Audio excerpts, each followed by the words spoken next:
Working with students is my favourite part of my job.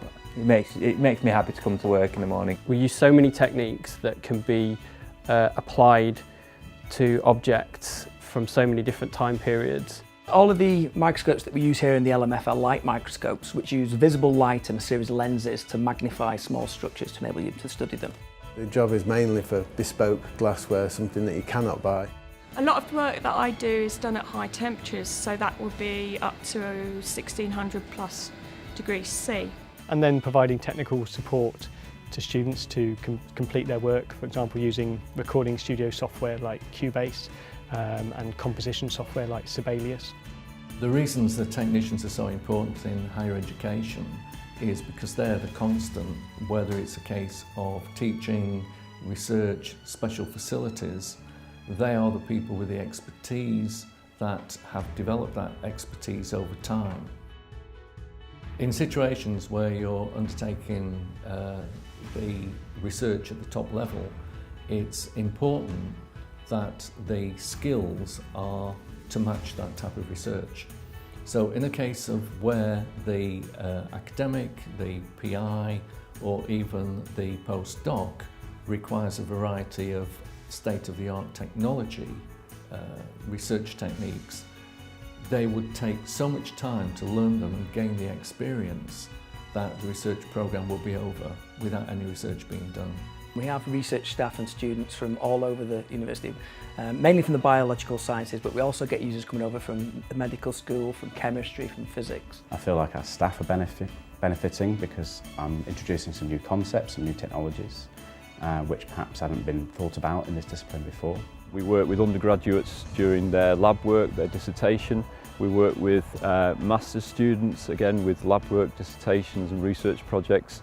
We work with postdocs and researchers in technical development and also lab work. We're involved with, on a day-to-day basis, with the teaching and research that goes on in the department, so we can spend quite a lot of time discussing with them how to prepare their samples, what might be the most appropriate technique for interrogating those samples. I know I wanted to work in science and the university approached me to come and work there, in which I did. So I started off many years ago now as a trainee histology technician in psychology, and over the years I quickly moved my way up to senior technician and lab manager, and more recently facilities manager for neuroscience in psychology. I've got quite a diverse skill set, which I think is really beneficial for myself and the university. I returned to university about 12 years ago to do a music technology degree. On completing that, I worked for a large Japanese instrument and equipment company. Then I relocated to the north of England, and I got a job as an IT technician in the history department here at the university. Last summer this job came up, and it seemed like the perfect sort of marriage of the IT work that I've been doing in history combined with my background in music technology. I took a degree in physical geography and geology in the 1980s at Sheffield. I then went on to do a teaching qualification and taught for a while. Came back to the university in my early 30s as a trainee technician.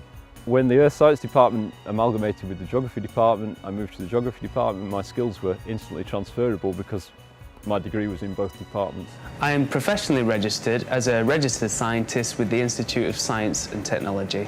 Through professional registration, I found that it's raised my profile within the university. I've become more accepted as a kind of a role model for others. The training that I've got is just from an apprenticeship working at the university from another glassblower. To get that recognition professionally through the IST and the Science Council is really good.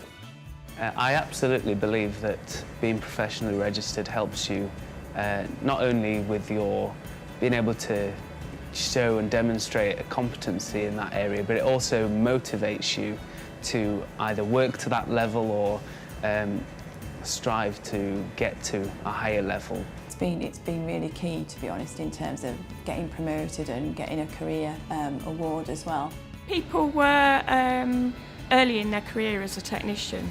I would suggest that they look for the opportunities that are available.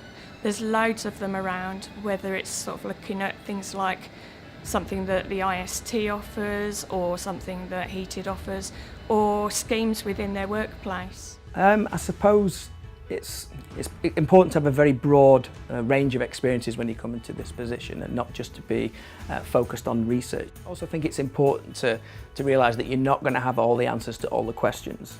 And it's important that you prepare yourself for a lot of questions that you're not going to be able to answer. But you need to be willing and open to at least try.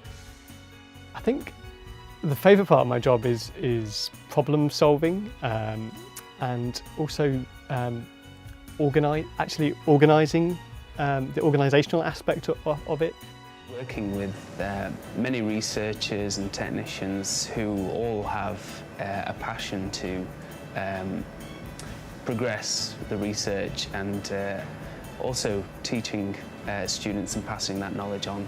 So I like the varied aspects of this job. One of the most pleasing parts is when you actually get an acknowledgement in a paper, or even get to co-author a paper. Today's 21st century technician is a highly skilled individual who has often got a degree or a master's degree or a PhD. They often work on lots of collaborative projects presented at conferences. They have papers in their own right. They are indeed very highly skilled individuals who are absolutely essential to the smooth working of universities within the UK.